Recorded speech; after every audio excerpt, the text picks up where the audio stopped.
The Subcommittee on National Parks, Forests, and Public Lands will come to This order. meeting is being recorded. The subcommittee is meeting today to hear testimony on the future of America's public lands.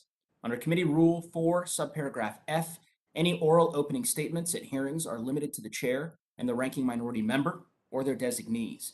This will allow us to hear from our witnesses sooner and help members keep to their schedules. Therefore, I ask unanimous consent that all other members' opening statements be made part of the hearing record if they are submitted to the clerk by 5 p.m. today or by the close of the hearing, whichever comes first. Hearing no objection, so ordered. Without objection, the chair may also declare a recess, subject to the call of the chair. As described in the notice, statements, documents, or motions must be submitted to the electronic repository at hnrcdocs@mail.house.gov. Additionally, please note that as with in-person meetings, members are responsible for their own microphones. As with our in-person meetings, members can be muted by staff only to avoid inadvertent background noise. Finally, members or witnesses experiencing technical problems should inform committee staff immediately. I want to thank you all for being here today for this Subcommittee on National Parks, Forests, and Public Lands legislative hearing on 7 bills. The slate of bills that we are considering today demonstrate the many values and uses that our public lands support. The benefits of these efforts span our country, touching communities from Arizona to Ohio, while speaking to the national value of the exceptional resources that they protect. From driving local economies to preserving and protecting America's beautiful wilderness and wildlife habitats for future generations, and enshrining and honoring our shared history, public lands benefit all Americans. I'm proud that we'll be able to include my bill, H.R. 6337, the Biking on Long Distance Trails Act, for consideration today. It's a bipartisan bill that would expand outdoor recreation opportunities across the country, completing long distance trails and enhancing federal mapping capabilities. The bill will make bike trails safer and more accessible for all Americans while providing a boost to our nation's outdoor recreation economy. Certainly very important in my state of Colorado and in the 2nd Congressional District, where we know the benefits of public land and recreation access. And I'm pleased to have Jen Hanks, a professional mountain biker, here to testify on the benefits of this legislation, and look forward to hearing from her momentarily. But today's focus goes far beyond the VOLT Act. We'll also review a proposal from Representative Ryan to study the feasibility of adding the Buckeye Trail in Ohio to the National Trail System. We'll consider H.R. 6451, introduced by Representative Kirkpatrick, which would redesignate the Chiricahua National Monument as our newest national park. Both proposals would expand opportunities on our public lands. The landscapes, the cultural places, the stories we choose to protect and ultimately reflect our values as a nation. And I'm proud to be working to protect these areas, and ultimately that we're working to tell a more complete version of and more about our collective American story. Representative Watson Coleman's National Liberty Memorial and Preservation Act, a bill that I am proud to be an original co-sponsor of, would extend the authorization of the National Liberty Memorial, a monument to commemorate the enslaved and free African Americans who fought in the Revolutionary War. Recognizing the bravery, distinction, and patriotism of African American soldiers during the American Revolution will ensure that future generations of Americans honor their sacrifice. And I want to say thank you to Representative Bonnie Watson Coleman for her leadership in that regard. We'll also hear from Subcommittee member Representative Obernolte on an important bill to memorialize, honor, and interpret the history of Japanese American incarceration during World War II. It's an issue that I care deeply about as the lead sponsor with Representative Buck on the Bipartisan Amachi National Historic Site Act, and certainly looking forward to working with the gentleman on his legislation and pleased to be a co-sponsor of his bill. Finally, H.R. 6435, introduced by Representative McMorris Rogers, would provide a small technical fix to the Secure Rural Schools authorization included in the Infrastructure Investment and Jobs Act.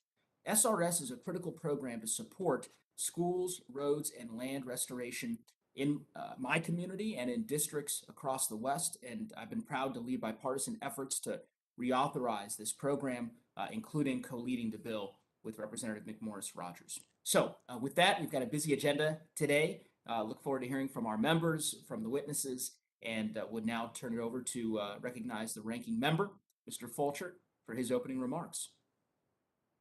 Thank you, Chairman Neguse. Before I begin my opening statement, please accept my sincerest condolences to your constituents impacted over the holiday break by the Marshall Fire.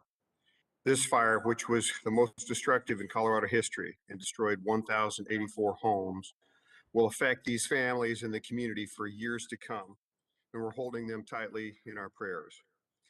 It's times like these we must ask ourselves what could have been done to prevent the tragedy, and what can we do to prevent similar tragedies moving forward. Last month, we asked the Forest Service those exact questions, and the answers were sobering.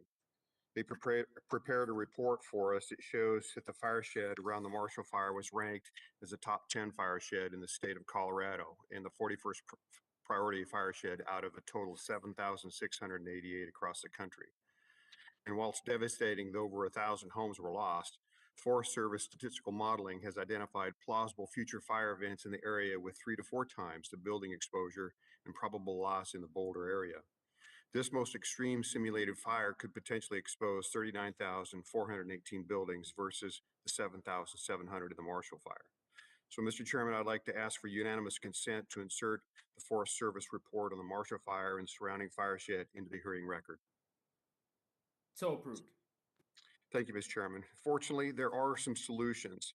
Republicans have asked to hold a hearing on H.R. 4664, the Bipartisan Fire Sheds Act, that is being led by Representative Blake Moore and Henry Cuellar. That is based on this exact science and would target the top 10% of the highest risk fire sheds across the country. I'm a proud co-sponsor of this legislation, which would also bolster the Forest Service recently announced 10-year strategy to confront the wildfire crisis, which is based on similar fire shed science. Chairman Neguse, you have my pledge to work with you on this issue so that we can make sure what happened in your district never happens anywhere else again. Moving to the bills on today's hearing, I'm pleased that today's hearing includes a bill that I'm co-sponsoring to make an important technical correction for the fiscal year 21, secure rural schools payments. It is often said that poor process results in poor policy, and the recently passed Infrastructure and Jobs Act, which is colloquially known as BIF, is a prime example of poor process and poor policy. The bill, which was jammed through on the House floor with no real vetting, is riddled with errors and implementation challenges we are just beginning to learn about. One of these implementation challenges relates to the reauthorization of the Secure Rural Schools program. Unfortunately, due to statutory deadlines and technical drafting errors, the U.S. Forest Service is not able to open the elections process for payments or allocations for fiscal year 21, as the deadlines had already passed by the time the BIF was signed into law in November of 20. As a result, all counties will be forced into SRS formula payments with the default allocation, resulting in lower payments for all counties across the board. Counties will have no flexibility in how these funds are allocated between the different SRS titles. HRS 6435, a bipartisan bill sponsored by Congresswoman Kathy McMorris Rogers, will correct these drafting errors and ensure counties aren't the ones paying for this careless mistake. This bill requires swift consideration and passage by Congress to ensure counties receive their SRS payments in a timely manner, and I urge the committee to move this bill as soon as possible. I'm also thankful that Idaho County's Commissioner, Skip Brandt, is joining us today to talk about the importance of these payments and why Congress needs to quickly pass the legislation. Before I yield back, I will state that with the litany of issues facing our constituents, from inflation to the unending supply chain crisis to wildfires claiming lives and property, we need to make sure we set the right priorities for this subcommittee this year. Not to diminish the importance of the bills before us, but I fear this tranche of innocuous bills reflects a lack of urgency and concern by some of my friends on the other side of the aisle to provide real solutions to these crises afflicting our nation and our public lands. With that, thank you to the witnesses for appearing here today. I look forward to your testimony and yield back the balance of my time. The gentleman yields back. I'd like to now turn to our witness panel. Before introducing them, I want to remind non-administration witnesses that they're encouraged to participate in the Witness Diversity Survey created by the Congressional Office of Diversity and Inclusion. Witnesses may refer to their hearing invitation materials for further information.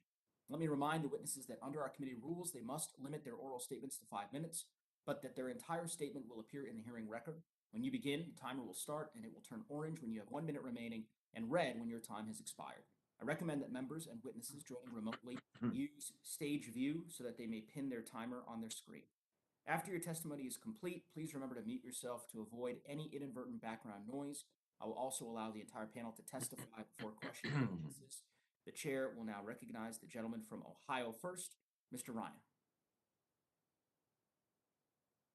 Thank you, Chairs Neguse and Grijalva, Ranking Members Fulcher, leadership and hard work on these very important initiatives, and for the opportunity to testify before your committee this morning about my bill HR 6142, the Buckeye National Scenic Trail Feasibility Study Act.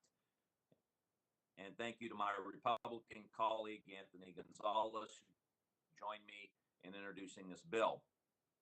The Buckeye National Scenic Trail Feasibility Study Act directs the Secretary of Interior to conduct a feasibility study on designating the Buckeye Trail as a national scenic trail. The bill does not authorize any new federal spending for this study. The study is the first part of the process they must follow to achieve a national scenic trail designation.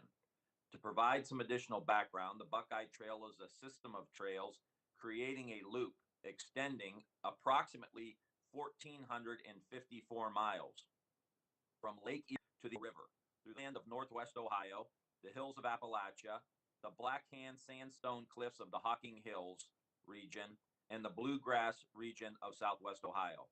The trail follows wooded footpaths, abandoned railroad corridors, historic canal towpaths, rivers, lake shores, the country roads within both rural and urban settings. Since it was founded by a group of volunteers in 1959, the Buckeye Trail has been a national attraction for over 60 years, receiving visitors from across the country and abroad, providing public access to Ohio's scenic and historic diversity. The Buckeye Trail is open to all, made possible through the cooperation of federal, state, and local agencies, private landowners, and the tireless work of volunteers. The incredible work they do is what keeps this trail going, and I have had the pleasure to see it firsthand. National scenic trails were established to provide outdoor recreational opportunities and preserve portions of the natural landscape that hold historic, scenic, or cultural significance. There are currently 11 national trails nationwide. The Buckeye Trail today to advocate for my bill, which would get this process started for my constituents. Lastly, and in closing, I would like to just add, this is not just a historic preservation issue or a conservation issue. It is also a jobs issue. The Buckeye Trail plays a key role in the economic development of cities and communities all across the state of Ohio. It spurs tourism, outdoor recreation, and improves the overall health and well-being of our citizens. That is why it is so important to protect and preserve these historic trails so they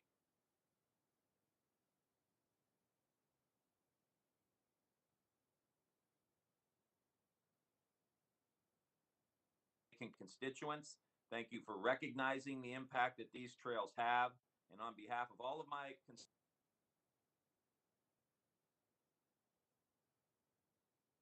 Study Act, and I yield back the balance of my time.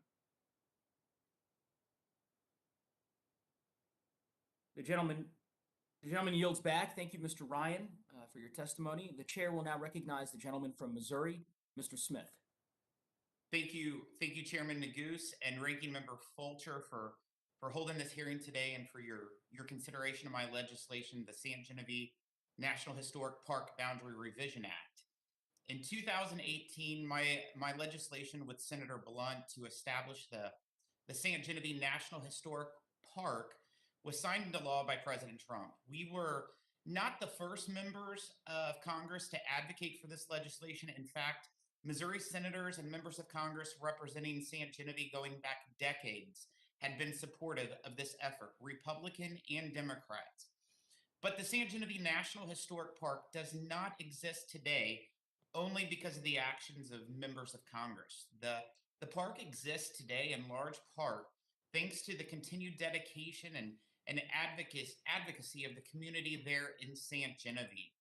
Long before the park was established, city officials, local volunteers, and the state of Missouri worked to preserve the unique collection of the French vertical log houses, which represent some of the earliest colonial settlements west of the Mississippi. In fact, in 2018, when the park was established, the Park Service was able to join that effort and provide resources not previously available to tell St. John's story. In partnership with the Park Service, the people of St. John are dedicated to ensuring visitors to their community don't just have an enjoyable experience, but ultimately leave with a much deeper understanding of an era in our nation's history.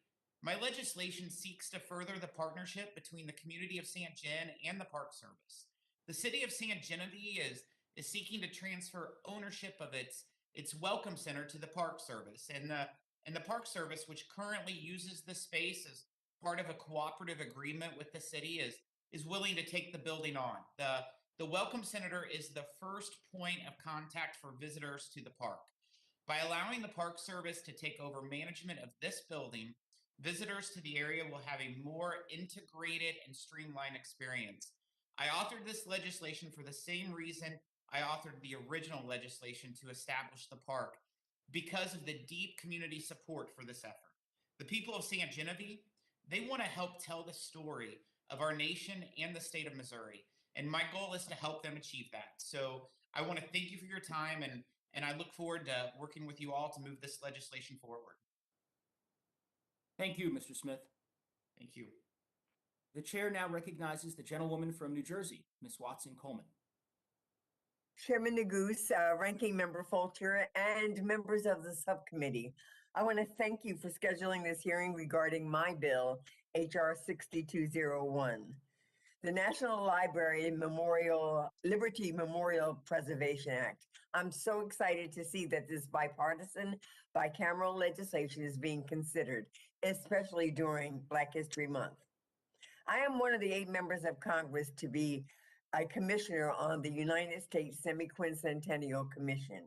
This commission was established in 2016 and is charged with organizing and coordinating the 250th anniversary of the founding of our nation. July 4, 2026 is when this will take place. While the 4th of July is meant to be a celebration for every American, we rarely use that space to address the whitewashed retelling of the American Revolution. It is long past time the United States recognized the contributions of Black and Indigenous soldiers to the founding of our nation. By the time they marched to victory in Yorktown in 1781, these troops who represented 1/4 of the fighting strength of George Washington's Continental Army. While this fact is well known to historians, if not always highlighted in their work, the larger story of these soldiers is rarely taught in classrooms. During the Revolutionary War, the American military was more integrated than it would again until the 1950s. Yes, America's founders utilized soldiers of color out of necessity rather than principle, but the contributions of these men were instrumental to declaring our independence and must be acknowledged as such. Thanks to the work of the Liberty Fund DC, we know the names of at least 5,000 Black soldiers who fought for the idea that would become the United States. It is the work of this organization that has inspired me to introduce the National Liberty Memorial Preservation Act. If enacted, this bill will extend the authorization for the establishment of a commemorative work to honor enslaved and free Black individuals who served in the American Revolution. The extension provides enough time for this work to be completed by the nation's 250th birthday in 2026. So let us ensure these victories survive and are shared with all Americans. I thank you again for your consideration. And I hope that we will be able to all support this legislation. Thank you. I yield back. Thank you, Ms. Watson-Coleman, for your testimony. I'd now like to recognize myself on HR 6337. And before I do that, I would be remiss if I didn't just raise 2 points. One, with respect to SRS, I would respectfully disagree with the ranking member. I am a proud supporter of the bill that we're considering today. I'm proud to co-lead it with Ms. McMorris-Rogers. I was disappointed that so many of my colleagues on the other side of the aisle, including the ranking member, voted against the bipartisan infrastructure bill, which included reauthorization of SRS. But nonetheless, I'm glad that they're willing to support the technical changes that Ms. McMorris-Rogers and I are bringing before the committee today. And then secondly, I just want to make sure that we do a level set. This subcommittee prides itself on bipartisanship. We have worked very hard over the course of the last year since I've taken the helm as chair to ensure that we're considering bipartisan pieces of legislation. Today, there are 7 bills before the committee. 3 are led by Republican sponsors. 4 are led by Democratic sponsors. And I do think this committee has pursued robustly a set of priorities that are responsive to the needs of the country. I think Mr. Obernolte's bill is important. I think Mr. Smith's bill is important. I think Ms. McMorris-Rogers' bill is important. So to the extent that the minority on this committee wishes to no longer have these kinds of bills considered, I want to make sure I'm not misconstruing the ranking member's remarks with respect to the bills that we're considering today, because I find those Republican members and the bills that they have introduced to be important, which is why we're considering them during the course of this hearing.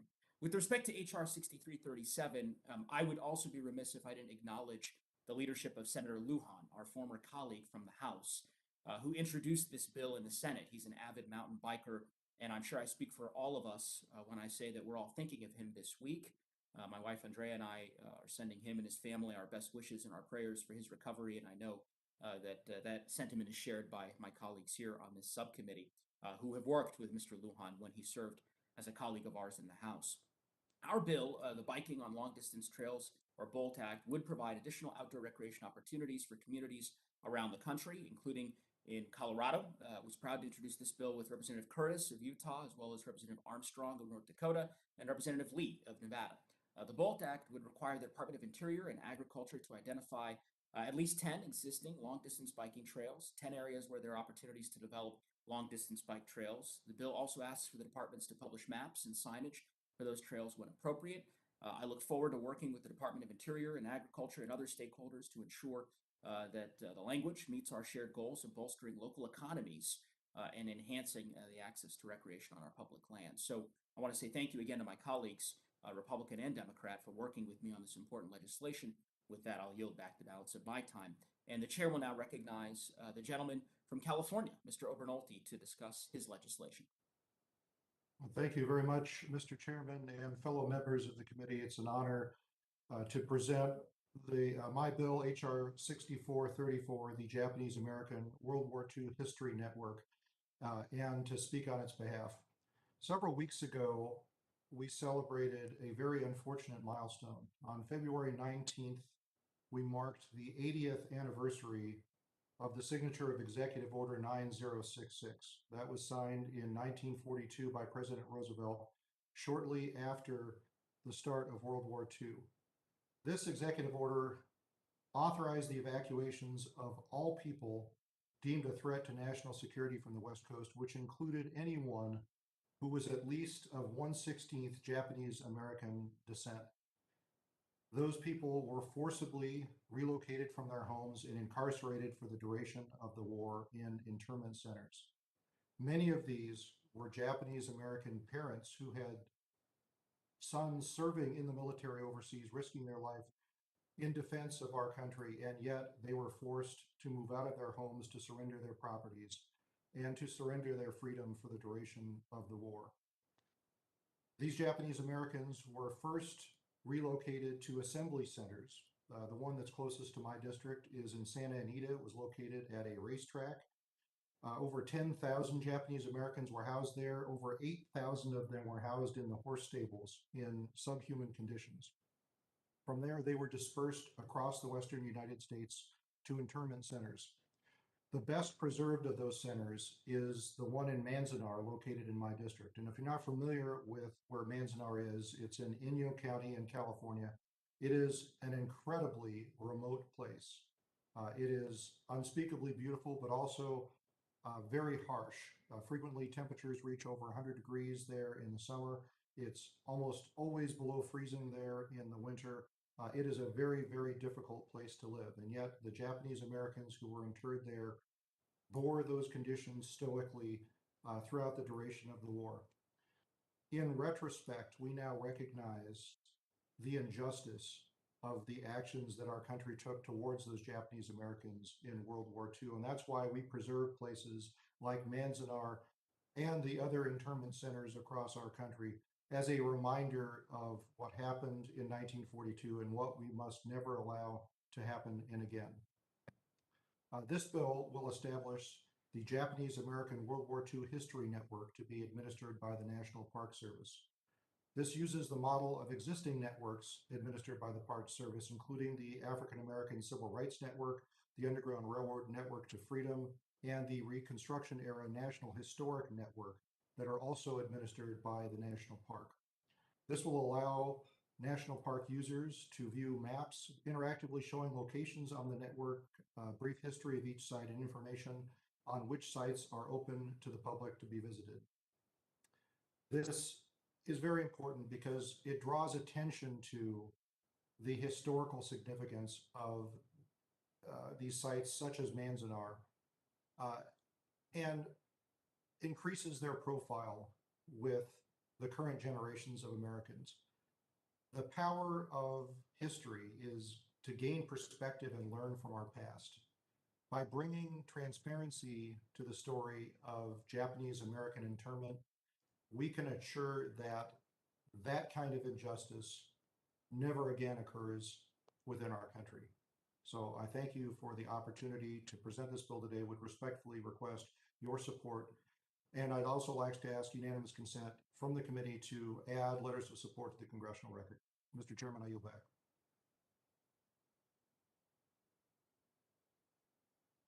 The gentleman yields back. Thank you, Mr. Obernolte, for your testimony. The chair now recognizes the gentlewoman from Arizona, Ms. Kirkpatrick.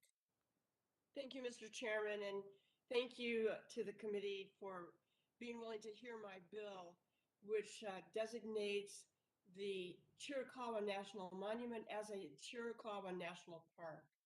This bill simply designates the mountains as a national park and does not change the boundary line around the park. The Chiricahua Mountains are located in southeastern Arizona, about a 2-hour drive from Tucson, near the city of Wilcox. I was fortunate enough to visit Chiricahua National Monument just last week, and the view from the top is simply stunning. The mountains are full of remarkable rock formations that have eroded over time from wind and water to create extraordinary and unique balancing rock structures and pinnacle formations. This is one of the most biodiverse areas in the world and is a critical habitat for threatened and endangered species. Geologists, bird watchers, and wildlife enthusiasts travel from all over the world to explore the Chiricahuas. One of the most important and unique features of this park is its groundwater. The park mountain contains 5 major watersheds, grasslands, deciduous and evergreen forests, and deserts, all within its boundary. The possibilities for exploration and learning by experts, novices, adults, children, and everyone in between are endless. This bill also aims to preserve and correctly interpret the rich cultural history of this area. Many people have called Chiricahua home for thousands of years. These mountains are the ancestral home of the Chiricahua Apaches, and this bill aims to recognize their historical presence and safeguard their deep spiritual connection to this land. The history in this area includes fascinating legacies of Buffalo soldiers, pioneers, ranchers, and the 1930s Civilian Conservation Corps.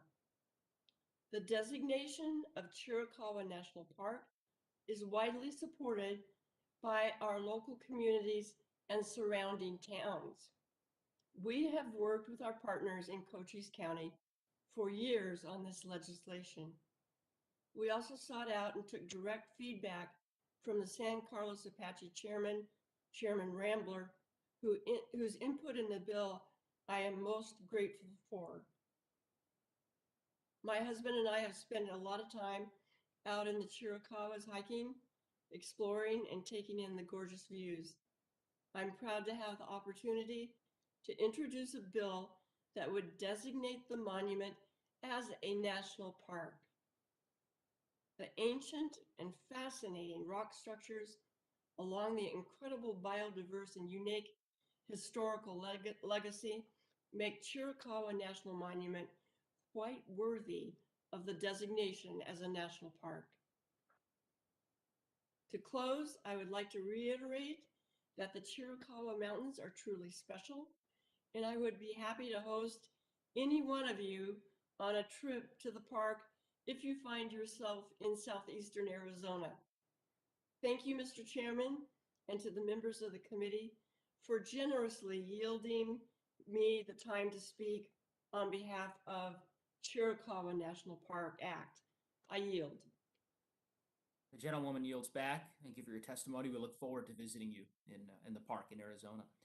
The chair now recognizes our final member witness, the gentlewoman from Washington, and the ranking member on the Energy and Commerce Committee, Ms. McMorris Rogers, excuse me. Thank you, Chairman Nagoose and Ranking Member Fulcher for holding this hearing today on HR 6435 so quickly.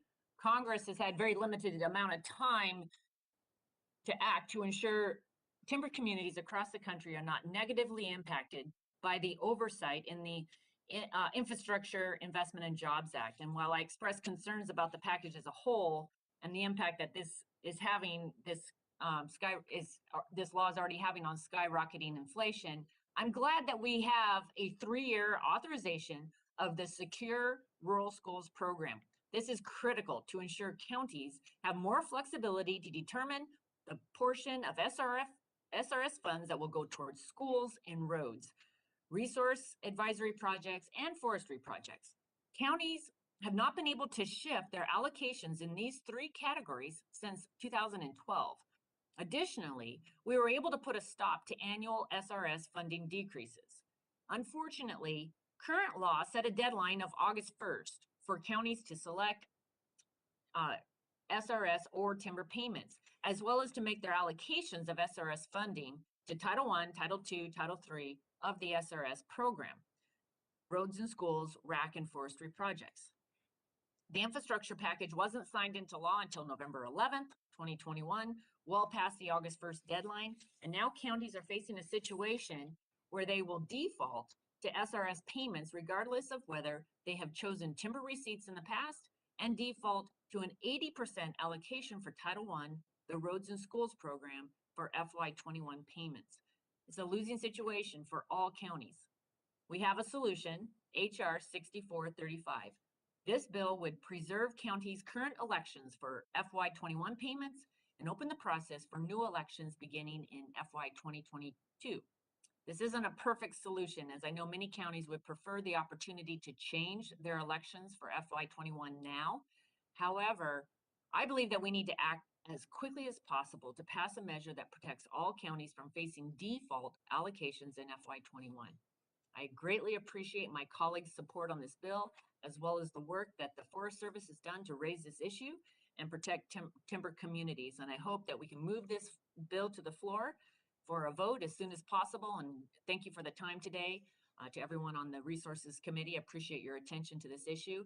I yield back. The gentlewoman yields back. Thank you, Ms. McMorris Rogers, for your partnership and your leadership on SRS over the past many years. I thank the sponsoring members of Congress for their valuable testimony. We now will transition to our second panel, As with the first panel, oral statements are limited to 5 minutes, but your entire statement will be made part of the hearing record.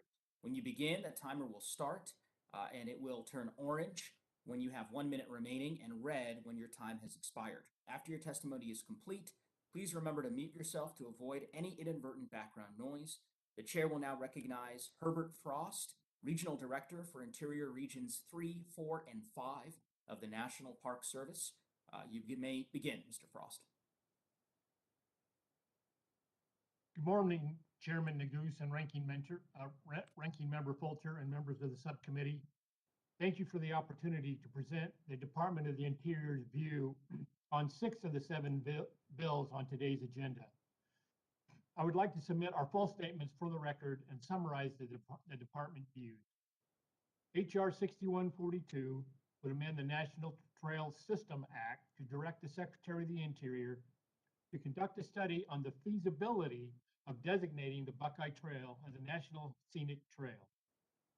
The Buckeye Trail is comprised of a system of routes, creating a loop extending approximately 1,454 miles from Lake Erie to the Ohio River.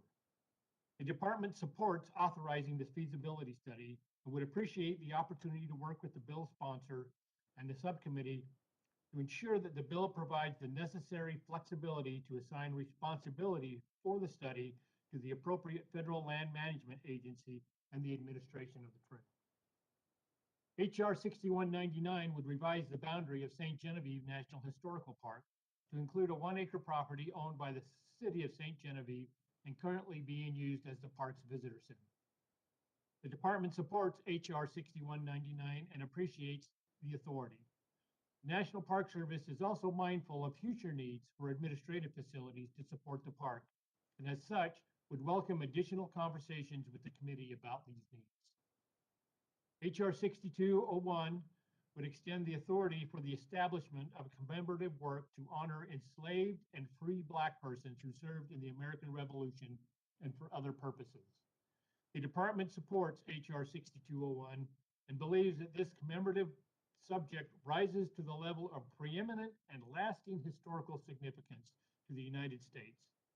The bravery and dedication demonstrated by both freemen and slaves during the American Revolution were invaluable contributions to America's independence and are worthy of widespread recognition and commemoration. HR 6337 requires the Secretary of the Interior and Secretary of the Agriculture to identify no less than 10 existing long-distance bike trails and 10 additional areas presenting an opportunity to develop or complete long-distance bike trails. The department supports HR 6337 with technical amendments. HR 6434 would establish within the National Park Service the Japanese American World War II History Network. Since 1992, when Manzanar National Historic Site was established, the National Park Service has been managing sites where Japanese Americans were incarcerated during World War II. These sites help tell a more complete story of the impacts and injustice of the incarceration experience. The department supports HR 6434 with recommended amendments and welcomes the opportunity to work with the bill sponsor and the committee on amendments that would include stakeholder engagement and collaboration, address coordinating the new Japanese World War II History Network with the existing units of the National Park System associated with the incarceration of the Japanese American during World War II, and the Japanese American Confinement Sites Grant Program. HR 6451 would establish the Chiricahua National Park in the state of Arizona as a unit of the National Park System and for other purposes. Redesignating the monument as Chiricahua National Park is consistent with the nomenclature patterns of the National Park System. The department supports HR 6451 and would like to work with the bill sponsor on potential clarifying amendments. Chairman Nagoose, this concludes my statement, and I'm pleased to answer any questions that you may have. Thanks. Thank you, Mr. Frost, for your testimony today and for appearing. Reminding the members that Committee Rule 3, subparagraph D, imposes a 5-minute limit on questions. The chair will now recognize members for any questions they may wish to ask this witness. And I'll start by recognizing the ranking member, Mr. Fulcher, for 5 minutes. Thank you, Mr. Chairman. And Mr. Frost, I do have a few questions. I find it interesting that the bill that we're hearing today that seeks to expand the biking on federal lands, we've got that bill today, but in just a couple of weeks, we've got another bill that will designate 23 million acres of wilderness throughout the western United States, including 9 million acres in my home state of Idaho. And of course, biking would not be allowed there. So, Mr. Frost, in your view, is biking compatible use with the designated wilderness areas? As I understand the Wilderness Act, it is not a acceptable use. But I would say that I would ask that we get back with you to make sure that I don't misspeak on that. I am not a wilderness expert. And so I would respectfully request that we could clarify that statement just to make sure that I didn't misspeak. And I believe that your initial response is correct. That certainly aligns with the homework that we have done. And so I look forward to hearing back from you on that. But let's assume that that is the case. If that is the case, do you think it'd even be possible to identify 10 new long distance biking trails in that wilderness? So I don't know if I understand your question. Assuming that that we are both correct, that biking would not be allowed in the new wilderness area, and I believe that's going to be the case. Do you believe it's even possible to identify 10 new long distance biking trails within that region?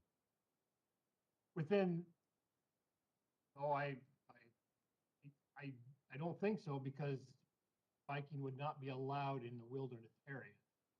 I don't think that would be possible.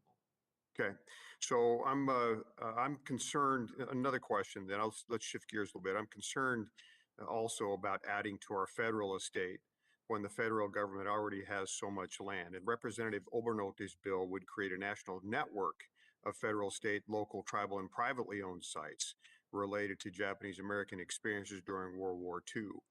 So could you please just talk for a moment about how creating a network of these sites can be a good alternative to the federal government simply acquiring all of those sites? Oh, absolutely. So these networks, they serve a number of purposes. First, as you mentioned, it would not require the federal government to acquire any additional sites. What it would do, it would highlight sort of the sites that the federal government already has ownership of. It would also highlight the areas that the government may not own, like state sites or private sites. And it would provide an opportunity to the Park Service to facilitate the interaction of all those sites together, to form partnerships, to leverage dollars, both federal and non-federal dollars, and to allow people to as they visit, to maybe to be able to understand that there may be some underrepresented sites that people aren't familiar with, but through this network they could become familiar. So the network is a great idea to help lift everybody's ability to highlight the importance of. Good. All right, very good. Thank you for that. And let's shift gears just for a minute. I've just got about a minute left.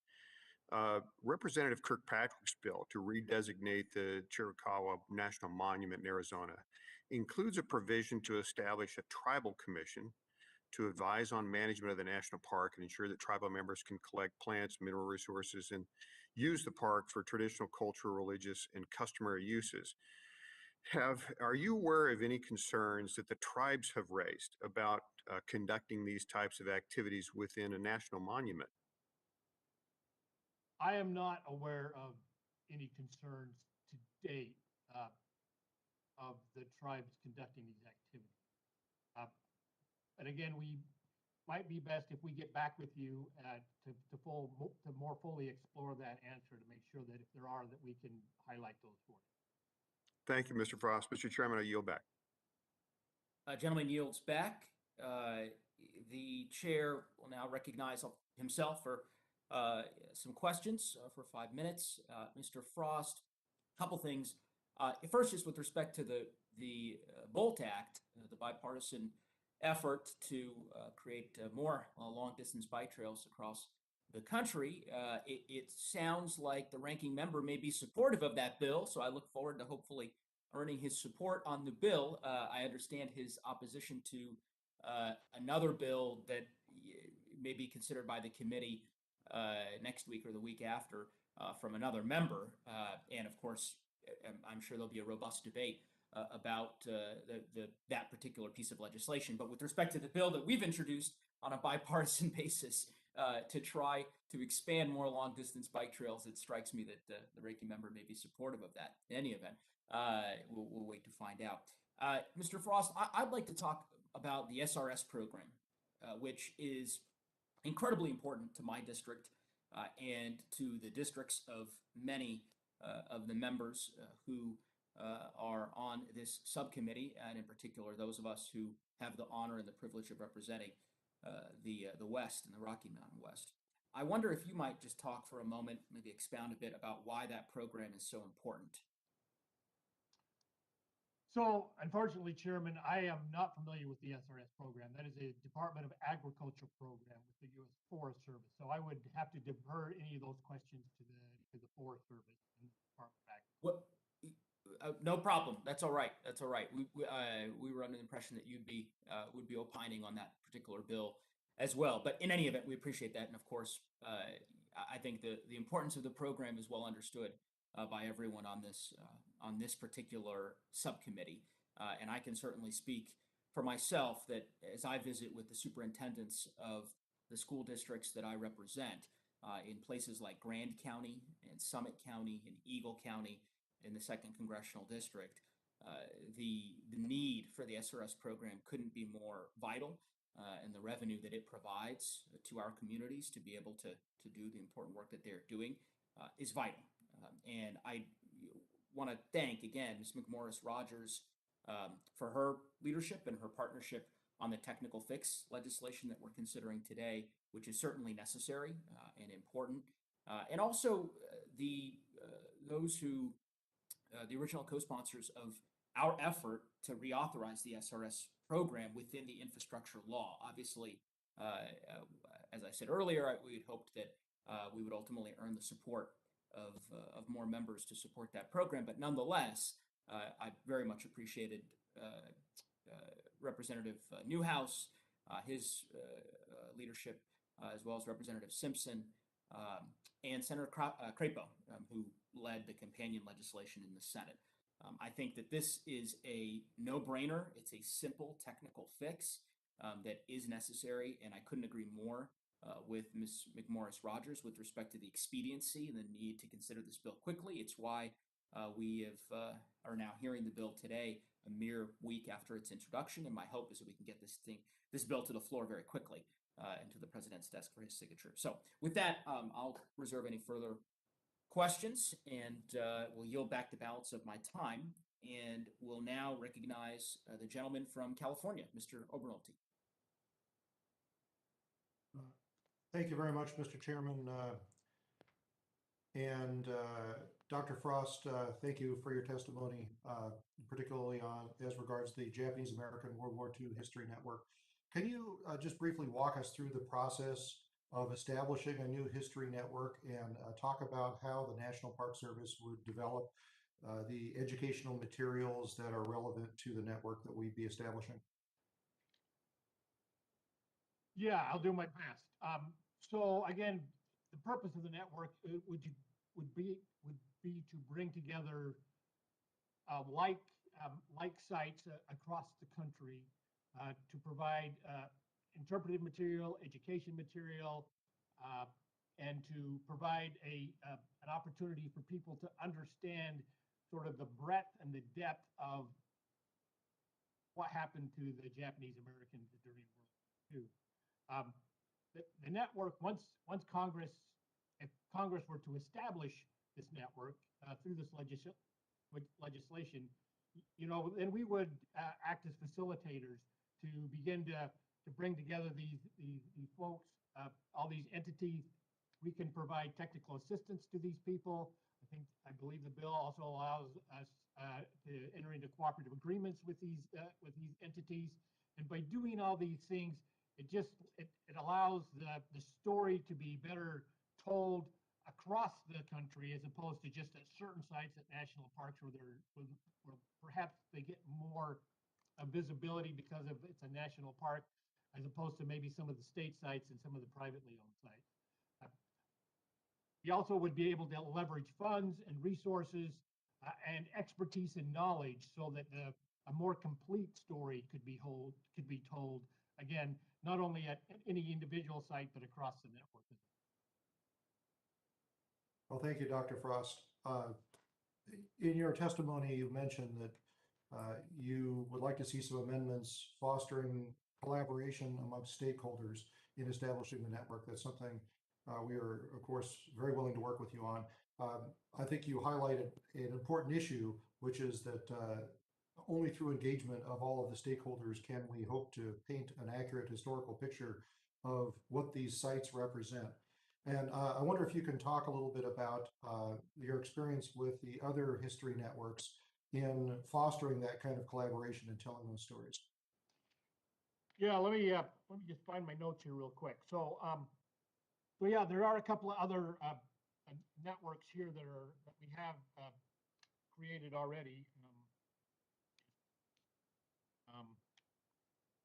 We have the African American Civil Rights Network, and that again highlights the civil rights for African Americans. Again, once again, what it does is it provides an opportunity for sites across the country, whether they're federal or non-federal, to engage with each other, to engage with the public, and to tell stories. As you mentioned in your testimony, tell all the stories, the good, the bad, and the ugly stories of how those sites relate to our history. And again, it's just we have the Underground Railroad Network also, which again talks about how slaves were moved from positions of being in slavery through Underground Railroad activities to become free men and women, and how that process worked. Again, bringing sites from across the country, both from the East Coast, from the South, from the Midwest. These underground sites are all over the country, and quite frankly, a lot of them are not well known, and I think that these networks help provide again that visibility that is really important in order to tell the entire story.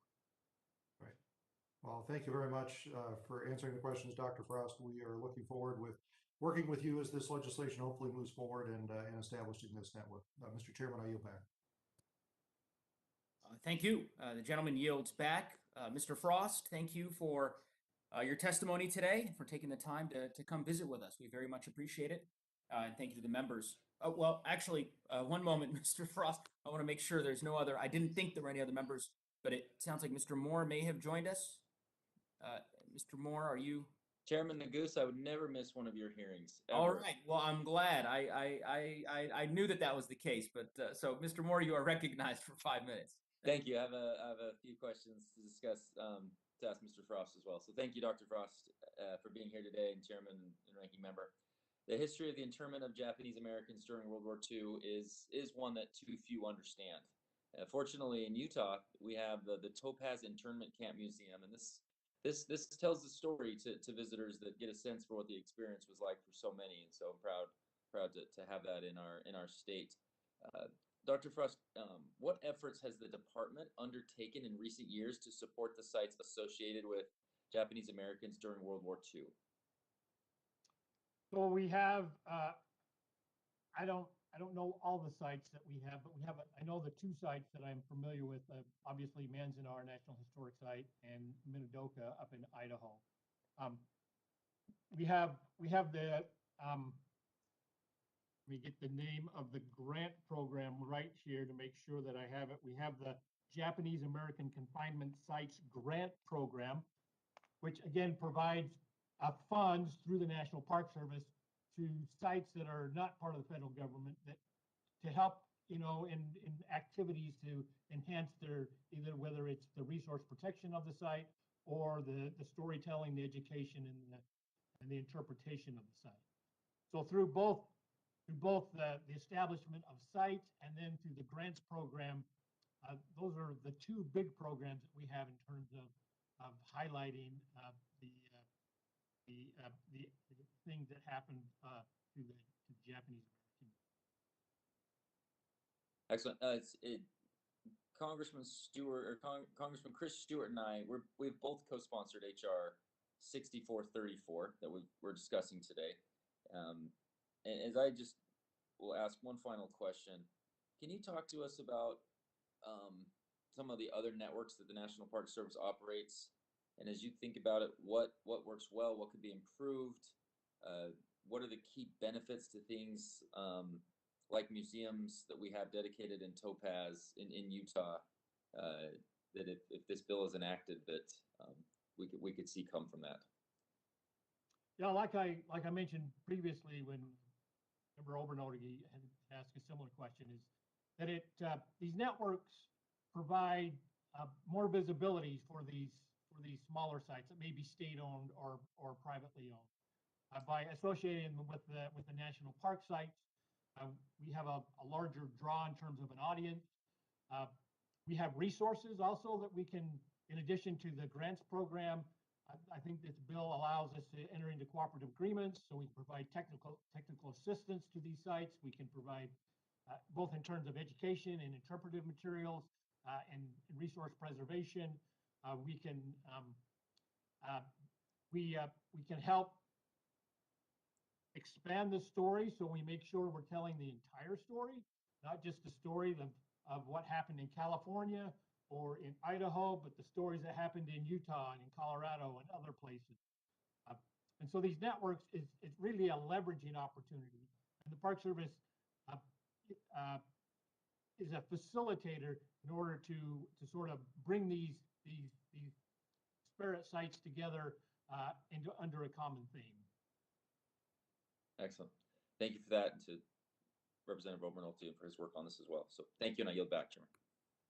Thank you, Mr. Moore. Gentleman yields back. Thank you again, Mr. Frost, for your valuable testimony and for appearing before us today, and the members for our questions, or for their questions, rather. We will now transition to our third panel. As with the first two panels, oral statements are limited to 5 minutes, but your entire statement will be made part of the hearing record. When you begin, the timer will start, and it will turn orange when you have 1 minute remaining and red when your time has expired. After your testimony is complete, please remember to mute yourself to avoid any inadvertent background noise. I'll also allow the entire panel to testify before questioning the witnesses. The chair will now recognize first Mr. Andrew Bashaw, Executive Director of the Buckeye Trail Association. Thank you. Good morning, Chairman Neguse, Ranking Member Fulcher, and members of the subcommittee. Thank you for the opportunity to express the Buckeye Trail Association's enthusiastic support for HR 6142, the Buckeye National Scenic Trail Feasibility Act. Your consideration is a great complement to the hard work of generations of Buckeye Trail Association, or BTA, volunteers who have built, maintained, protected, and promoted the trail they dream to hike and share with us all. This bill would bring national recognition to one of Ohio's greatest ideas, as well as a cost-effective investment in America's national trail system. You have my written testimony. I'd like to highlight a few items. The Buckeye Trail, so far it is just an idea, is the name of the 1958 Columbus Dispatch article that proposed the ambitious vision of a 500-mile hiking trail connecting our Great Lake Erie to our Great Ohio River through the hills of Appalachia in the image of the Appalachian Trail, predating the National Trail System Act by a decade. The idea of a Buckeye Trail, or BT, inspired the creation of the BTA in 1959, immediately setting to work routing the Buckeye Trail through the Hocking Hills' towering sandstone cliffs and waterfalls. Here, the BT is named in honor of Grandma Gatewood, the first woman solo thru-hiker of the Appalachian Trail and a founding member of the BTA. Thanks to our volunteers and an expansive network of partnerships, the idea grew and became the reality that Ohioans dreamed of. In 1967, then Ohio State Senator Ralph Regula stewarded the designation of Ohio's state trail, recently codified in Ohio Revised Code by ODNR. In 1974, BT saw its first through hike completion, a high school teacher leading 4 students on an adventure of a lifetime.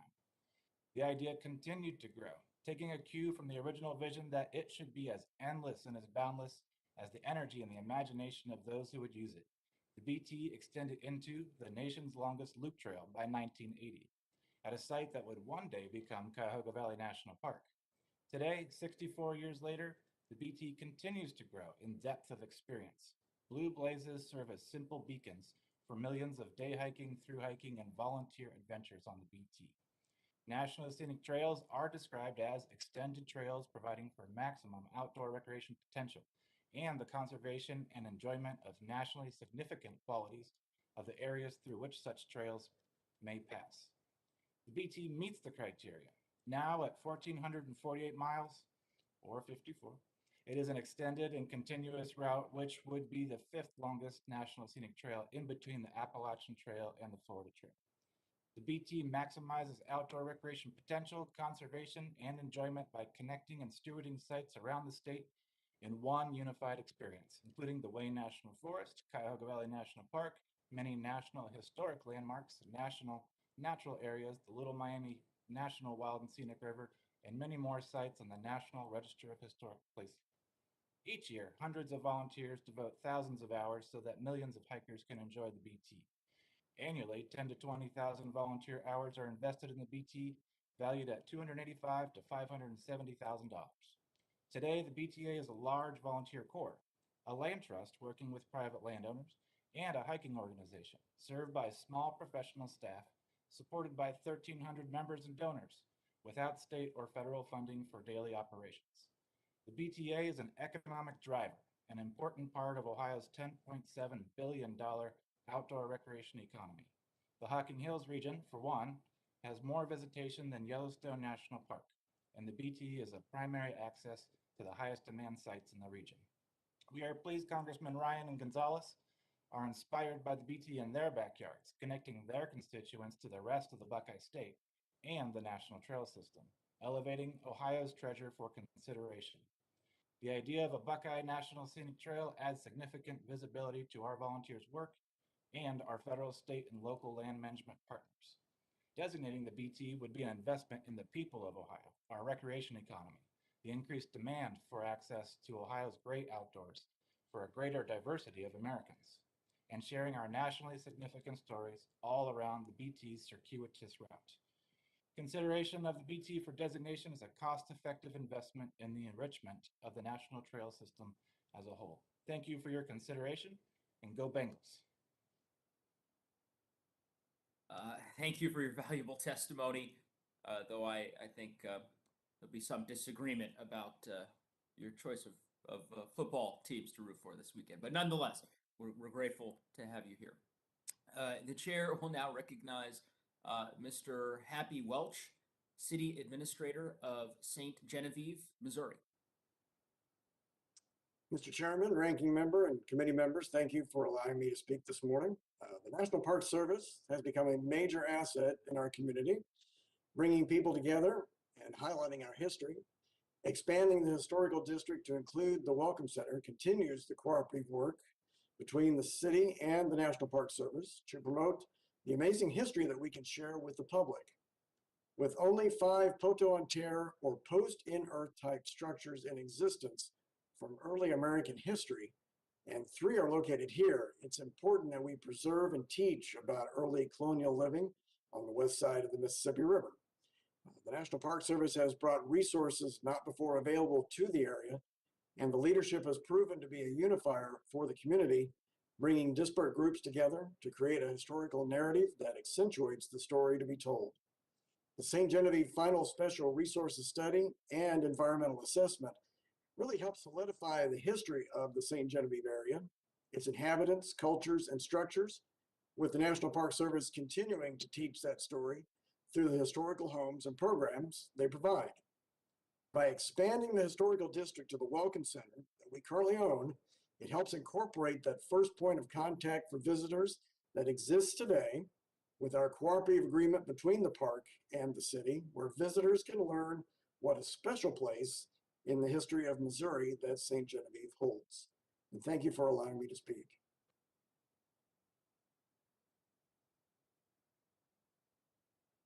Thank you, sir, for your testimony.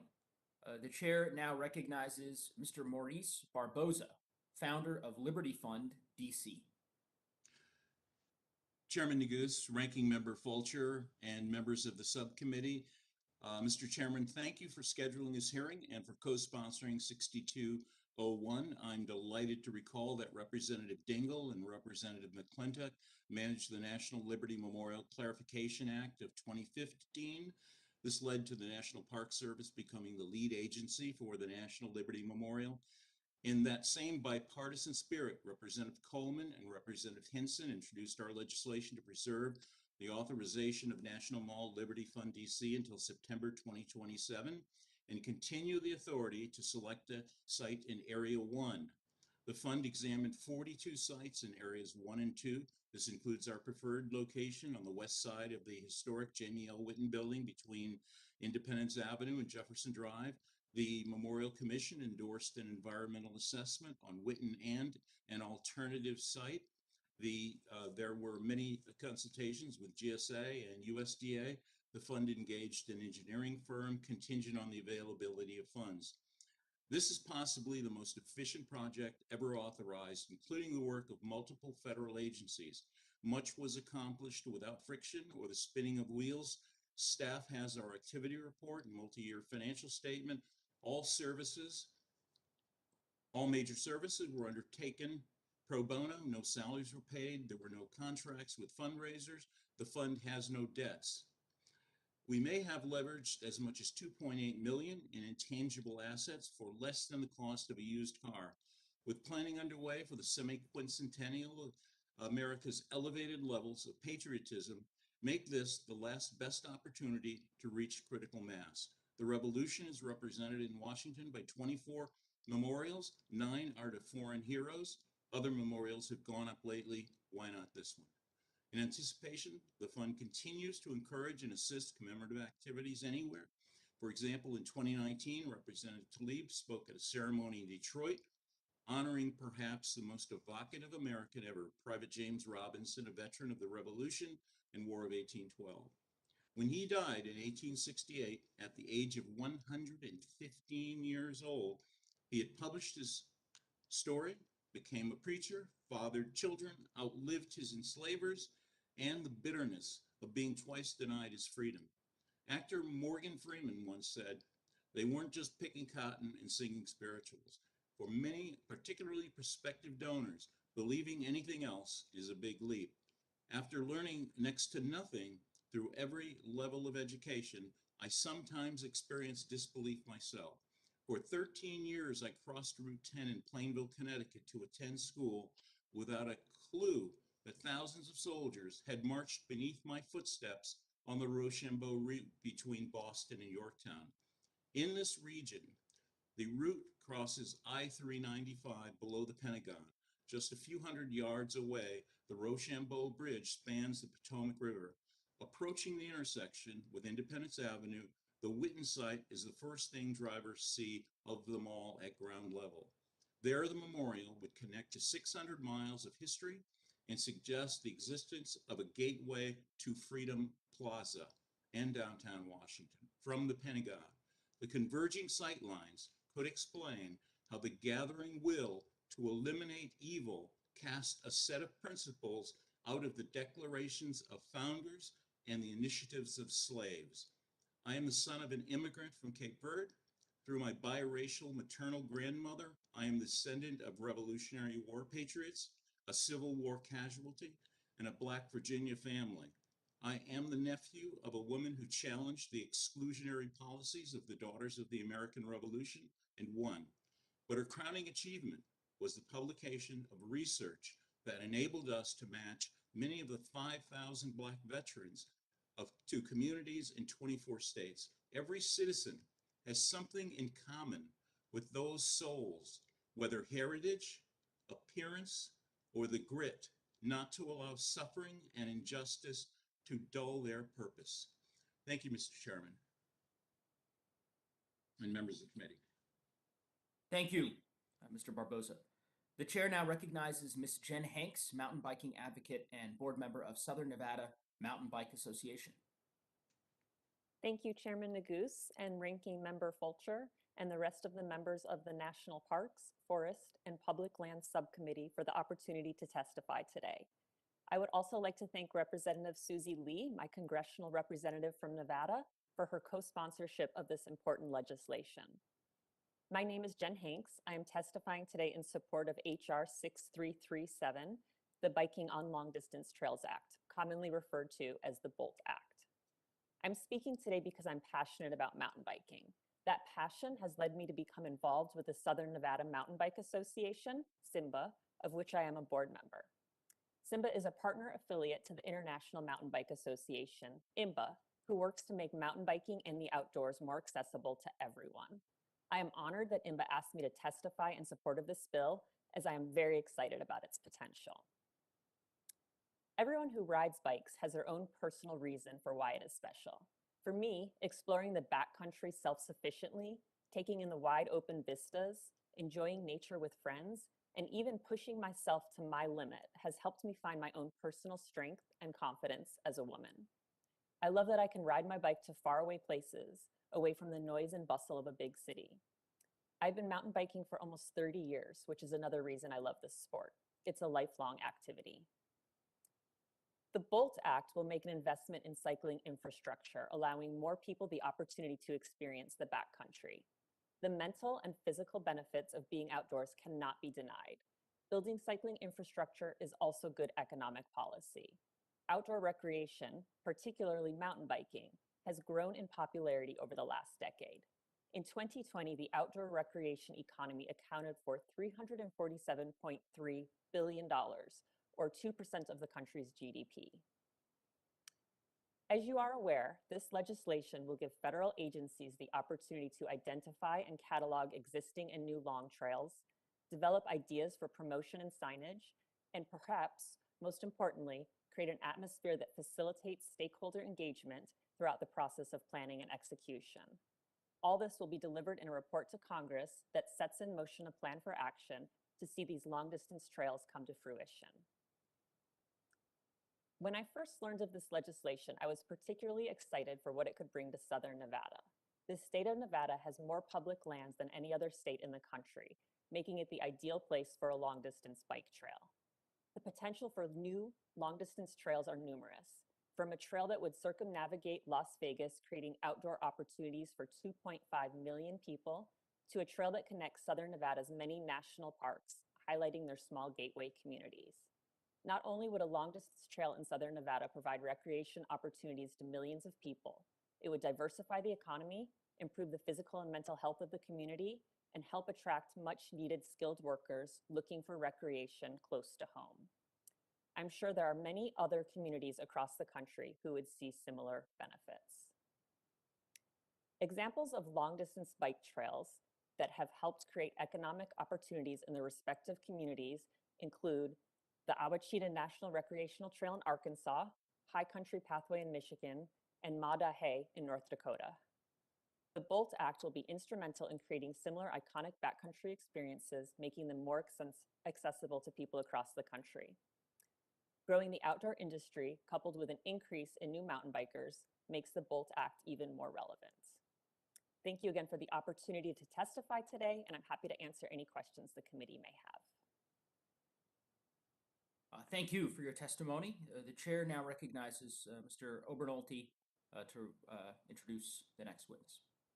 Thank you, Mr. Chairman. I would like to introduce my witness for today, Mr. Bruce Saito. Mr. Saito is currently the president of the Friends of Manzanar, which is a volunteer organization that commits to educating others about the World War II experience of Japanese Americans. Mr. Saito has strong ties to my home state of California. He grew up in Los Angeles, go Rams. He graduated from San Francisco State University and has since held multiple positions at the Los Angeles Conservation Corps with the goal of making my own state of California a better place to live. I'd like to thank Mr. Saito for taking the time to be with us today. Thank you, Member Obenazzi and Chair Goose and committee members. As Member Obenazzi said, my name is Bruce Saito. I am the chair of the Friends of Manzanar.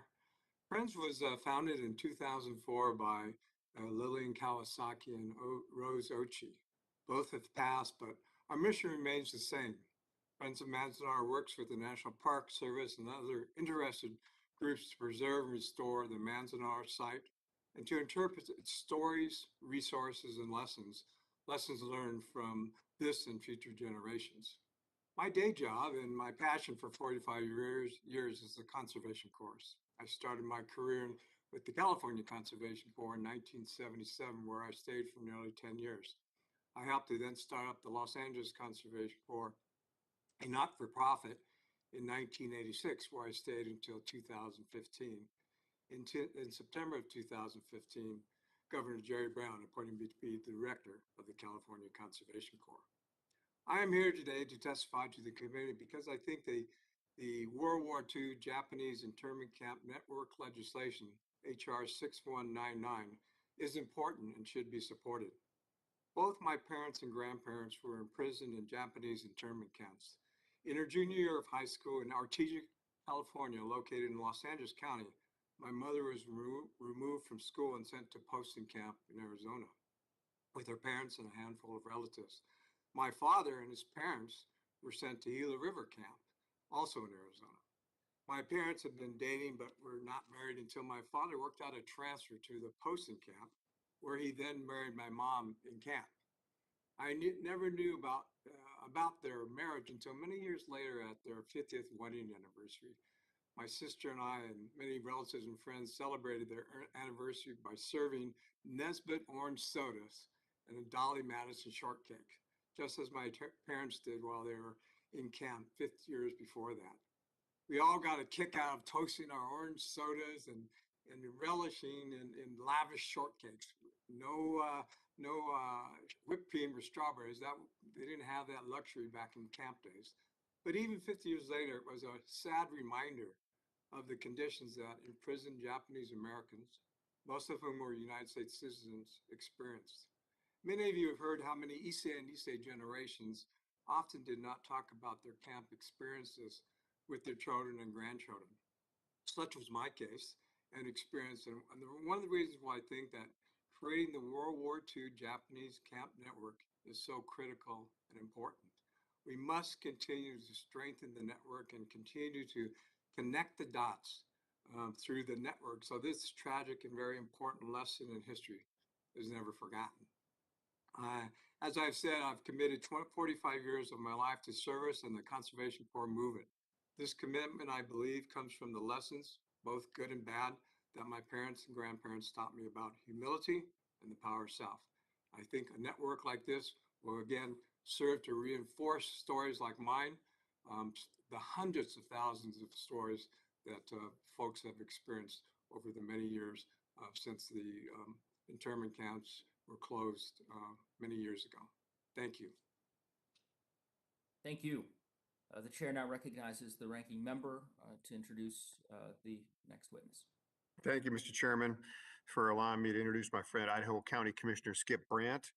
Commissioner Brandt has dedicated many years of public service to the people of Idaho County. Idaho County is the largest county in my state, nearly the same size as the entire state of New Jersey.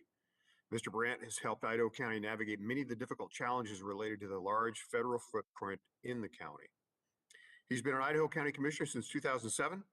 Prior to that, he served the Idaho State Senate, where we served together 2000 to 2006. He's also served as a city councilman and mayor of Kuski, Idaho. It's great to have you with us today, and I look forward to your valuable testimony from the best state in the country. Thank you, Mr. Brandt. Thank you, Russ. Chairman Nagoose, Ranking Member Fulcher, and members of the subcommittee, thank you for holding today's hearing on HR 6435, which makes important technical corrections to the recent Secure Rural Schools reauthorization. We appreciate Congresswoman McMorris Rodgers in sponsoring the bill and thank the Chairman and Ranking Member, for co-sponsoring. My name is Skip Brandt. I'm a County Commissioner from Idaho County, Idaho.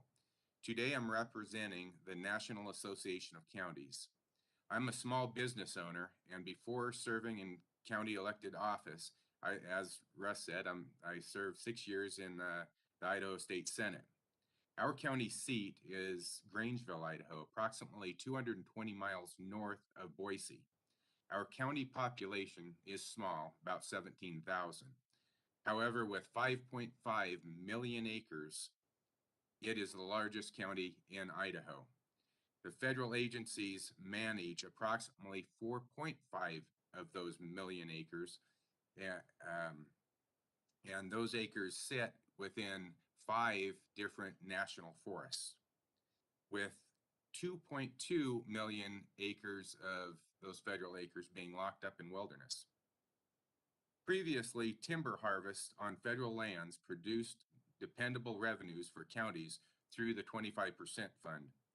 After production dropped dramatically in the 1990s, communities like mine, with significant portions of untaxable public lands, have struggled to make revenue shortfalls. This negatively impacted our public schools, our roads, and other local services. In response, Congress passed the SRS Act in 2000. SRS provides a consistent payment to over 700 counties facing decreased revenues from the lack of timber production. Counties use these funds to maintain infrastructure on and off the public lands. Good schools and road systems are essential to stable communities. Law enforcement patrols and search and rescue services for stranded visitors on our vast public lands depend on functioning and well-maintained roads. We appreciate Congress and the administration securing 3 additional years and increased funding for SRS through the Infrastructure Investment and Jobs Act. Unfortunately, the current SRS extension requires a technical fix to implement the original program's objectives and intended reforms. The latest reauthorization would not allow counties to elect their allocations in advance for fiscal year 2021 SRS payments. So it would force a default split with 80% to Title I and 20% to Title II and 0% to Title III. For 1 year, counties would not have the flexibility to use Title III funds, which is the SRS funding stream with the greatest amount of flexibility for counties. Title III funds are used for search and rescue missions, law enforcement patrols on our public lands, fire mitigation work to reduce the threat of wildfire to our surrounding communities. Should Congress not act in a timely manner, these funds would be shifted into federal control under Title II for federal projects. H.R. 6435 solves this issue by locking in the 2013 county election for timber harvest receipts or SRS payments and the allocations elections between titles for fiscal year 2021. The bill then would open up the election process beginning in 2022. Rural national forested counties strongly urge the passage of H.R. 6435 immediately.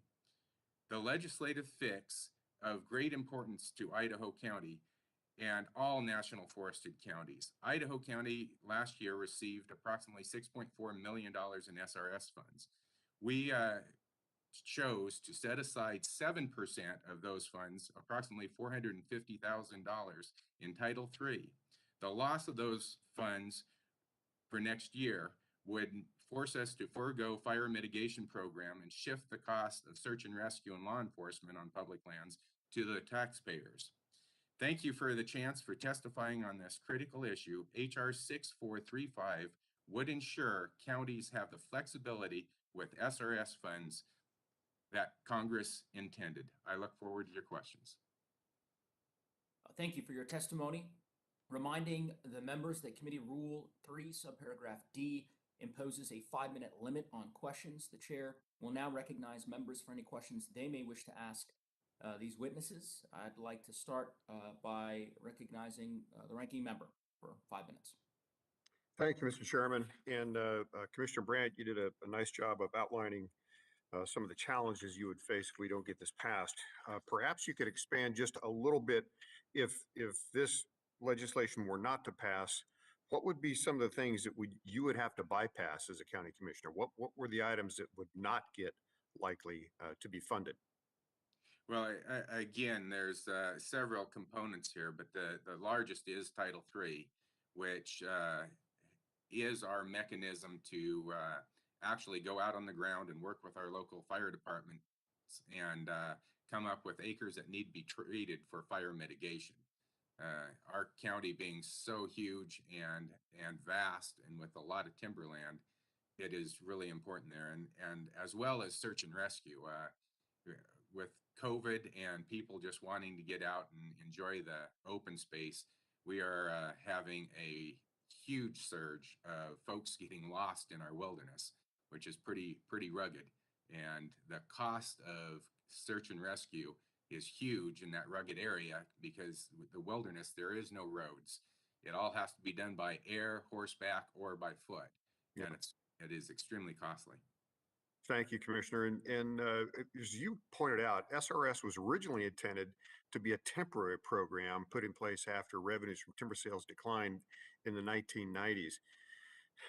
In your view, if we were to start actively managing our federal forests, what would the benefits be to just the health of those forests? Congressman, it would be huge. Having been born and raised here, this is my backyard. I've lived here all my life. And in growing up, I never remembered the fires, the wildfires and huge wildfires that we have now, and the intense fires. Back in the day when there was logging operations going on the ground, there were roads out there. There were logging crews that would actively fight those fires as soon as they popped up.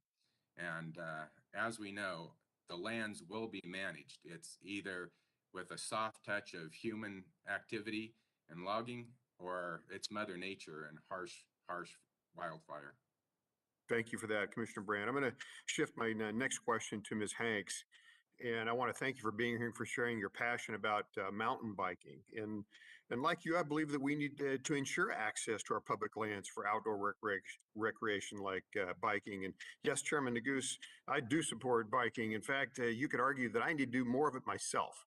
And so please know that. But that's why I'm a little disappointed that we're soon to consider legislation that would lock up those lands to things like that. And so for Ms. Hanks, can you talk about the importance of access to lands and trails to sustain the mountain biking community? Say that again, please. Can you talk about the importance of access to lands and trails to sustain the mountain biking community? Yeah, I mean, the mountain biking has grown exponentially. Like over the past 10 years, it's increased a lot. And then with the pandemic, it's been an exponential growth. So mountain bikers need to have access to those trails. And this bill helps to identify trails that may already exist that we can connect together and provide signage on those trails. And then also to identify areas where we can have more access and build trails. So in your testimony, you talked about the multi-billion-dollar outdoor recreation economy. Yep. How would this economy suffer if mountain biking enthusiasts like yourself were unable to access the trails on public lands? Well, it wouldn't be able to continue to grow the way that it's been growing in the past 10 years and exponentially the past few years with the pandemic. Great. Thank you, Ms. Hanks. I have a very quickly, Mr. Barboza, question for you, if I may. We acknowledge and appreciate all your efforts over the years to privately fund a memorial to Black Revolutionary War patriots here in our nation's capital. Efforts toward this goal began way back, as you mentioned, 1986. Can you tell us how much money have you on hand for this memorial? And if the extension is granted to build the commemorative work, can you tell us what will change with regard to your fundraising efforts? And I just have about 30 seconds, please.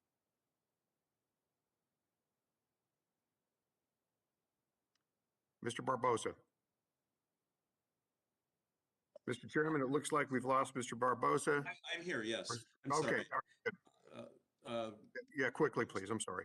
Yes, I appreciate your question. Yes, absolutely. I think the semi-quincentennial, as Representative Coleman mentioned, will be a tremendous assistance to this, tying this to the American Revolution, African Americans, people who didn't, Americans who didn't understand their African Americans served, and this will boost it. And I mean, it's absolutely essential because if it doesn't happen now at this point, there's no chance that this history is ever going to reach the hearts of Americans as it ought to. Thank you very much. Mr. Chairman, I yield back. Gentleman yields back. The chair will now recognize, I believe there are no other Democratic members on, so I'll recognize myself for 5 minutes of questions. Although I don't intend to take the full 5 minutes, but I want to thank all the witnesses again for their testimony today on these important bills. Certainly appreciate your contributions to this hearing. Commissioner Brandt, I want to say thank you for being here today. We represent areas that are similar in nature. My congressional district stretches to the Wyoming border in northern Colorado. I represent a congressional district that is larger than the state of New Jersey. The example that the ranking member offered, it includes roughly 52% of my district is federal public lands. So understand the necessity for the SRS reauthorization, which I appreciate you noting that we ultimately successfully did accomplish by virtue of the infrastructure law. And of course, the technical fix bill that's before the Congress today, and appreciate your testimony on that particular piece of legislation. With respect to wildfire, I guess I just wanted to ask one question. Are you familiar, I know given the large number of federal lands or acreage rather that's in your district, I have no doubt you have a working relationship with the Forest Service. Are you familiar with the recent plan introduced, or rather announced by Secretary Vilsack and Chief Moore of the Forest Service with respect to combating wildfire? Is that something you're familiar with? Mr. Chairman, yes, I am. I serve on the Clearwater Basin Collaborative, which is a collaborative group which brings in industry and conservation groups as well as and works with the Forest Service. And yes, I am familiar with that, and we're very hopeful that it'll be successful. Well, I share your optimism and I share your hope, and I'm glad to know that you're familiar with that plan and that you're working on helping with the implementation. As you know, and I suspect as many of the folks in the subcommittee are aware, the Secretary's plan and the Forest Chief's plan is ambitious and calls for fuel treatments of up to 20 million acres across the country, which is very much needed in different parts of our country. And as you said, I'm hopeful, and I share your hopefulness and optimism about that plan. I suspect you probably are aware that the funding for that plan is roughly $3 billion. And are you familiar with where that funding came from? Honestly, I am not. I've been focused on the actual effects of getting on the ground and the dynamic of, if I may, just the share of wilderness. You know, that's with half of my public lands almost tied up in wilderness. When we talk about managing the lands to have positive effects against wildfires, when we lock up more acres in wilderness, the Forest Service can't treat those acres. And that I see a conflict there. If we're going to have more wilderness, we're going to have more wildfires because of lack of management. And to clarify, we're not considering any wilderness bills today. So before the subcommittee, but obviously I hear you with respect to the larger debate about wilderness, and we'll be having that debate over the coming weeks in the subcommittee. The reason why I mentioned the funding is that plan that you are optimistic about, that I'm optimistic about, that we all agree needs to be implemented to do the 20 million acres of fuel treatment across the country is funded by $3 billion allocated from the bipartisan infrastructure law that was passed by the Congress. And so part of what, this isn't so much a question for you, Commissioner, but more a statement for me to make rather, is I've heard a lot from my colleagues on the other side of the aisle during my service here in the Congress about the need to engage in funding for fuel treatments and the important forest management work that has to happen. And yet every opportunity that we have to fund that work, such as the bipartisan infrastructure law, which funds the $3 billion, which will ultimately ensure that those fuel treatments happen in Idaho and in Colorado and Utah and so many other states, so many of my colleagues voted against it. And so I just am hopeful that at some point we can, reach a place where these solutions that seem to have bipartisan consensus can actually attract bipartisan votes in the Congress. But in any event, I will relent on that front. Again, I want to say thank you to you, Commissioner, for your testimony on the SRS program and the technical fix, which is certainly necessary. As I said, we're grateful that we got the authorization done and that the president signed that into law a few months back. And it's important that we get this done very quickly so that those decisions that you identified, which would be very difficult for you and your colleagues and so many other county commissioners across the country to make, the Hobson's choice, if you will, if this technical fix isn't passed, don't come to fruition. So we intend to do precisely that. And with that, I will yield back the balance of my time. Mr. Obernolte, recognize you for 5 minutes. Thank you very much, Mr. Chairman. I have several questions for Mr. Saito. Mr. Saito, I found your testimony very moving. Can you talk a little bit about, as the son of Japanese American parents who were interned at Manzanar, what the site of Manzanar now means to you and the feelings that you have when you visit it? Well, it's inspirational. It's not depressing, but certainly the starkness of the information, the site, like you said in an earlier statement, 100-degree temperatures in the summer and freezing temperatures in the winter. All those things combined that, really reflect upon or represent all the other camps. It's just, but in the end, though, it's really educating, and it really serves to reinforce all that I think the network is what you're trying to do with the establishment of a network. We need to get that information out. We need to ensure that not only our children, our grandchildren, and their children know about the history of the World War II and Japanese American internment camps. And so I think, sharing stories like mine, and there are hundreds of thousands of them, and mine was fairly lighthearted, but think about the more significant or more horrific stories that Japanese Americans have to share. And that for me is what Manzanar represents. And that's why, again, I think it's so important to create this network. I completely agree with you. So talking a little bit about Manzanar, by many measurements, Manzanar is the best preserved of the internment sites. Can you talk about how the support of the National Park Service has enabled that to be true, how important it's been, and how their support helps drive visitation to Manzanar? Well, Dr. Frost, I think, referred to some of that issue, and I think it's critical that the Park Service has a role in this and as a partner in this, just like the established. Manzanar wasn't created overnight, as you know.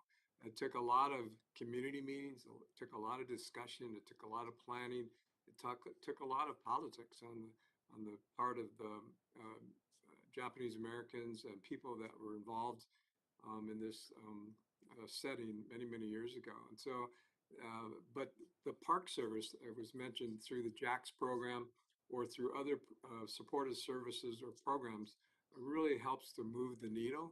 It brings that kind of expertise and experience how these programs like this have been developed, or networks like this have been developed, and brings a lot to the table to kind of speed this process along. So it's critical to have the support of the National Park Service.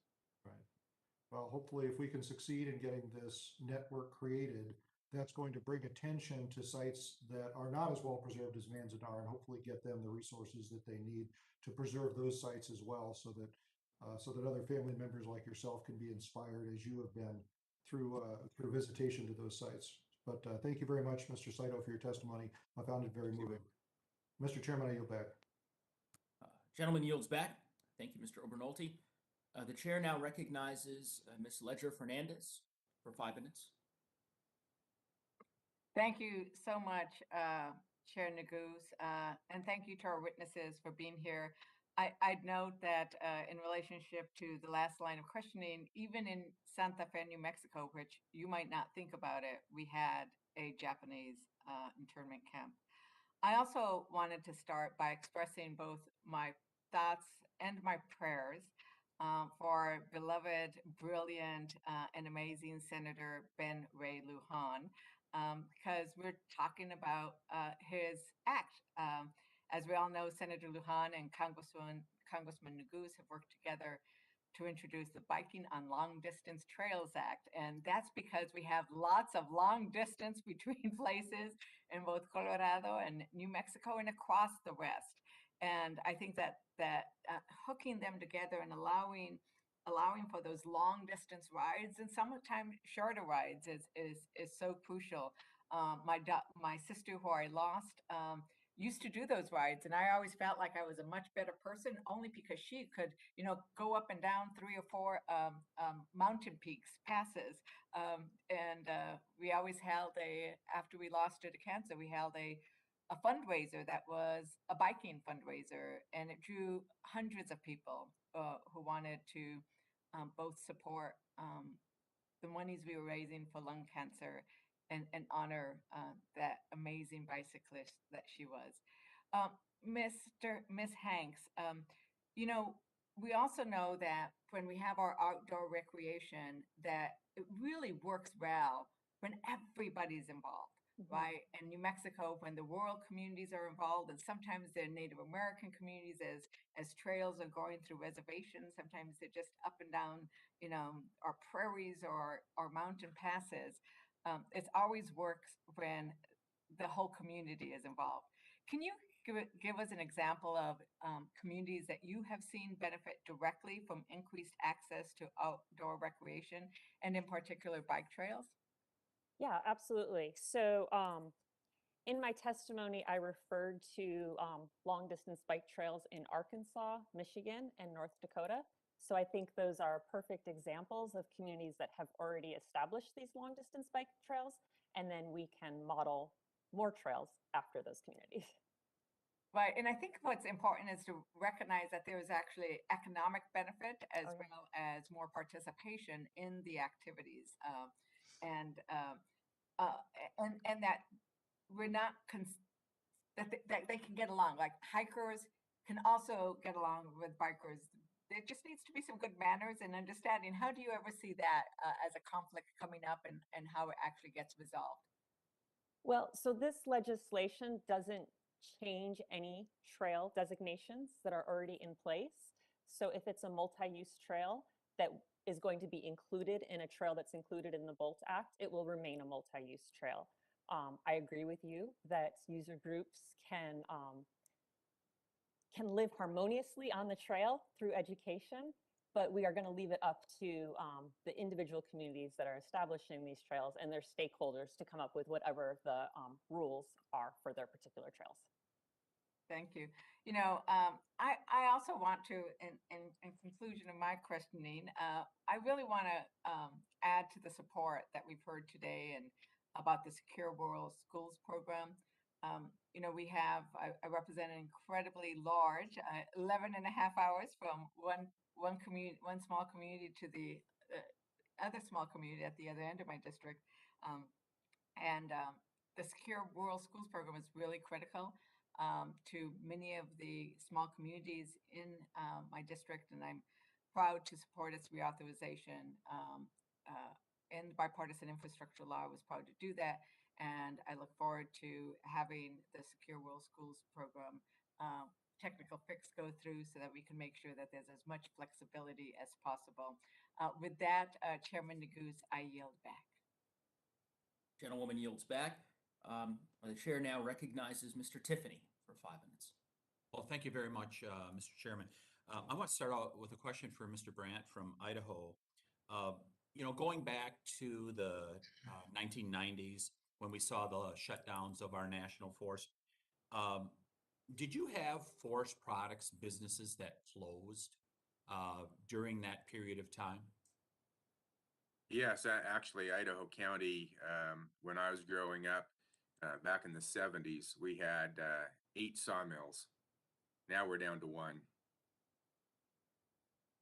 And has the transfer payments from the federal government made up for the loss of tax revenues that came into both locally and state as a result of those closures?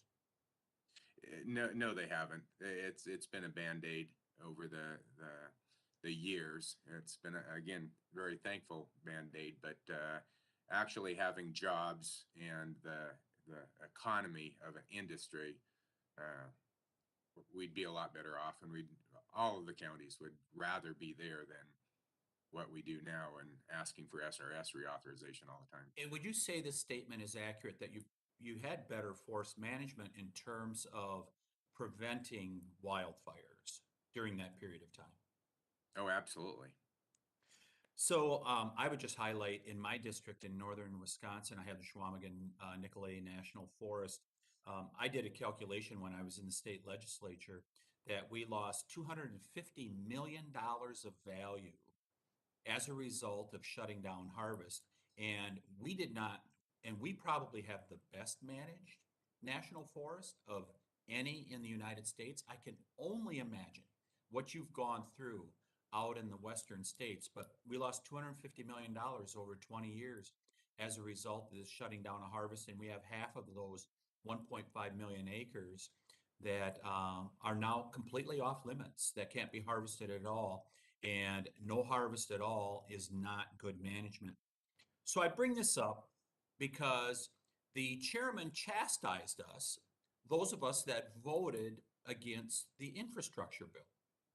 This is the reason why we voted against it. There is a much better way. It does not take a federal program to have to support our schools in the western states or anywhere in the United States when it comes to our national forests. It just takes good management. If we would go back to the regime of 20 to 30 years ago, where we had good forest management, and we have the best forest managers in the world, I know them.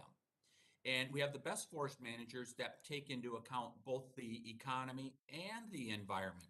We would not have to be here giving transfer payments, some would call them welfare payments, to states like this, to counties like this, if we allow them to be able to manage as they know best how to do. This is a classic case of a failure by the federal government, and now they try to say, well, we're going to put in one of our witnesses' terms a Band-Aid over this. And that's all it is. There is a much better way to go. It does not take a massive infrastructure bill from the federal government in order to be able to fund these schools. It just allows good management. So I would just conclude with this.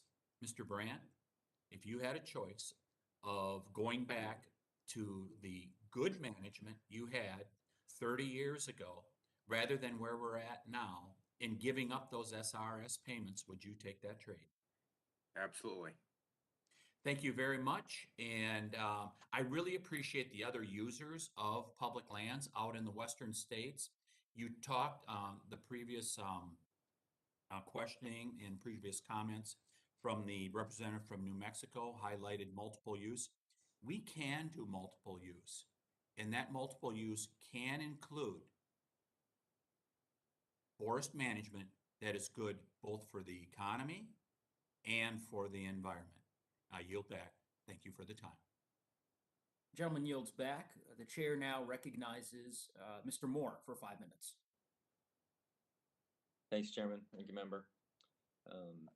I'm grateful we can be in a position where we can, on a bipartisan basis, consider an important fix for an issue to the Secure Rural Schools program that was caused by the recent Infrastructure Investment and Jobs Act.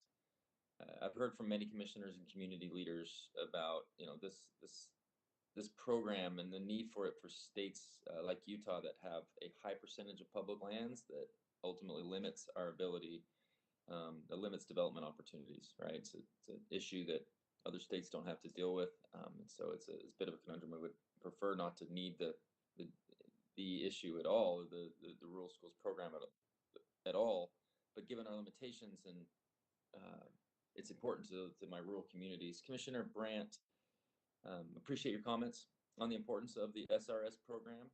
We face similar issues in Utah. For some of my colleagues who may be less familiar with the SRS program, can you share with us some of the ways the program may be misunderstood? Yes, in let's see, in 5 minutes or 4 minutes now. Yes, even though the SRS program sounds like it's a county program, it's really not. It's a school and roads program. Title I funding, which for Idaho County, we put in the maximum amount we prefer to of 80%, 85% to go straight to our school districts and our road districts. If this doesn't go through, that's going to drop back to just 80%. And so our schools will lose some funding there.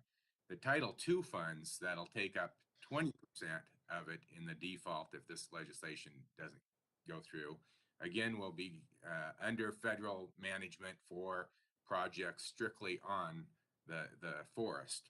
And we will lose the Title III funding. And Title III funding, again, for my county is huge because of the fire mitigation and the cost of search and rescue. When you get into the aspects of looking for folks in our wilderness. And I have to say, unfortunately, there are some folks that we still haven't found. Every year, I would say there's at least one or two that go missing in our wilderness, and we never find them because of the vast, rugged terrain and the cost that without roads in the wilderness, it's expensive. And after 2 weeks of flying expensive helicopters, we have no other option than to pack up and just accept what has happened. Thank you. You mentioned wildfires too. That kind of parlays into this next question.